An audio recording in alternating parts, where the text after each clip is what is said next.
My name is Marian Steen and I'm from St. Louis. I work in mixed media, predominantly watercolors, a lot of collage, sometimes pastel, acrylic, but it's mostly painting.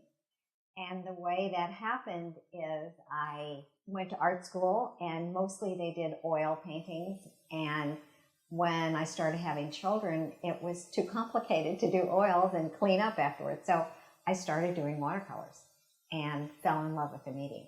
It's predominantly abstract. I started out many years ago doing traditional watercolors, roads and pathways and rivers, and I didn't like the fact that I saw so many everywhere, so I started pushing the edge and they evolved into abstract paintings. I usually start with wet paper and take my brush and really get a lot of watercolor on and then just let it go, and because of the water it just kind of expands. I also use my hands and I lift and pour and let the watercolor kind of spread around, and that's the most physically energizing, energetic part of my painting.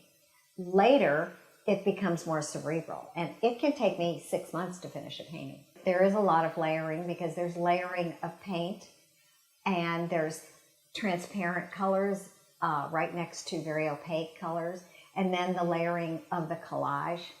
And I do some handmade paper and add that to the painting. Sticks sometimes for three-dimensional effects, and so it's very textural.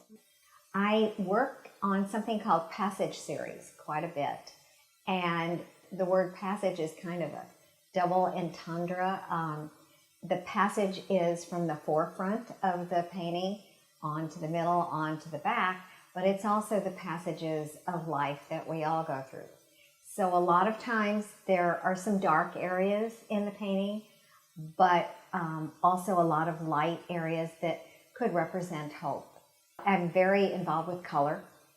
I love color, and I love putting different color combinations together, and I think people get that when they walk in the booth. I like them to feel like, wow.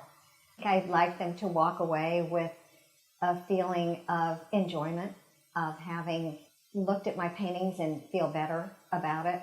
There's so much sadness and grief and tragedy all the time that I'm kind of, not that I ignore it, but I also think that we ought to take time out to find the good things. And so I think that's kind of what my paintings are about. Sounds a little Pollyanna-ish, but it's really true.